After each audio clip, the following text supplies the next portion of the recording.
Moving on then to the 9th stage now, as the riders continue their journey down the leg of Italy from Policoro to Carovigno, 142 kilometers, 88 miles. And again, another good day this in the making for perhaps Alessandro Petacchi. Well, once again, all the leaders now are taking a bit of a back seat as we head into what looks as if it's going to be another ideal scenario for Fassa Bortolo. A big line out on the front end of the main field for the blue and white.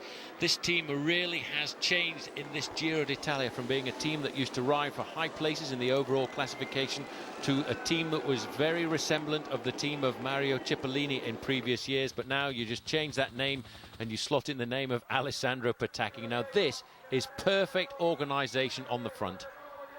And sadly, only Freddy Gonzalez has gone out today with that crash earlier on, and that is sad because the former King of the Mountains of the Giro d'Italia out today, as the riders now continue to look 3 times around this 4.3 kilometre finishing circuit. 1 lap to go now, and the peloton more or less all together. Just 1 or 2 riders are straggling along. It's got to be surely another day, and Petacchi is getting used to his winning ways in this race now. Here comes an early counter move. This is to be expected now. It's the only way they're going to beat. This will be Gabriel Colombo here, trying to slip away, causing a bit of a ripple in the training system of Fassa Bortolo. Colombo here, just holding on at the front, but there we are. Fassa Bortolo bringing the race back together. This is the remnants of the crash here, and is that... Stradza, who went down very, very hard indeed just a few moments ago. He was in fact the leader of the Intergiro competition, a competition that he's won in the past. He has. And as we're on a finishing circuit here, just over to the left-hand side, that is a group of riders who have actually been lapped as we now come down towards the last lap of this very difficult finishing circuit, and in complete and utter control on the front end of the main field. It is in fact still Fassa Bortolo, while these riders have still got to try and get themselves to the finish. Those are the lap riders. Again, a lot of groups at the back, and mainly these groups were streamed off because of the crashes that happened with around about 25 kilometers to go. And they're over 4 kilometers behind the sprinting bunch here, which means they're set to lose about 9 or 10 minutes on the field. I don't think they'll have to ride the last lap. Judges will estimate the time taken and doctor that sort of a time based on the speed of the peloton around the finishing circuit. But right now the sprinters again are preoccupied here, and they're seeing here again a classic lead out by Fassa Bortolo. Petacchi is firing on all guns as they come off that final line, and there he is now, getting quite a lead in the points competition. His eternal shadow, Robin McEwen, sitting tucked in there. And that's Vaitkus as well, who's also sprinting extremely well. They are trying to just line themselves up for a similar result to yesterday. McEwen would like to keep his place this time. Great organisation. Look at that. 1, 2, 3, 4 riders from Fassa Bortolo on the front, then Alessandro Petacchi. The way to win this sprint is to peel off over the last 3 kilometres and end up with one last man to catapult the leader into victory in the last 500 metres. That's the way it works in the handbook, and that's the way they've got it right on a number of occasions so far. There's Pollack moving up there, trying to get himself to the back wheel of Robbie McEwen.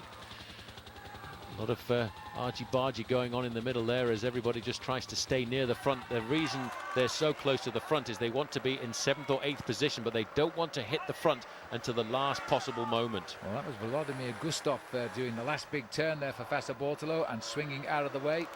They've still got some pace in this line out for Fassa Bortolo, and Petacchi sitting in the slipstream. He's 3 men down now, but it's getting a bit crowded in the office today as the riders moving up to try and hold Petacchi against that railing. Vaitkus has come over the top of him as they go around that left-hander. Nauders is up there, so is Freddy Rodríguez, and so is Jans Verrada there in the dark blue and pink jersey of the Lampre squad.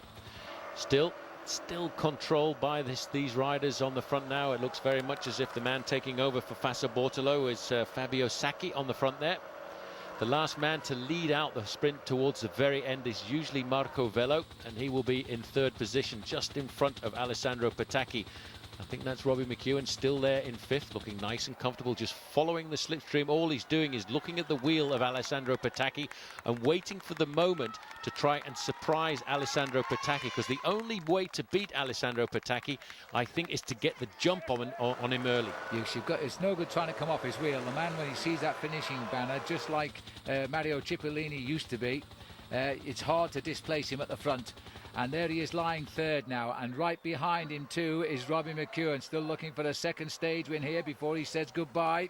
He'll only be with us for another couple of days now, and then he'll prepare for the Tour de France. And this is the big lead out. It's perfect. Right behind McEwen there is Freddie Rodríguez, and right behind him is Andrés Naudus, the big rider who a couple of years ago was a big enemy to Mario Cipollini. The last man swinging off there, very precariously getting round that corner. It leaves now just Marco Velo and Alessandro Petacchi. It's about to launch. Petacchi at the finishing line again, and he's had the 4 wins so far now. This, surely he's thinking of number 5. McEwen is kicking back there. He's waiting for the move by Petacchi. And what about Freddie Rodríguez, who's sitting well? In fact, Fred's going to go. He's going to try and get the jump on Petacchi, and Gonzalez.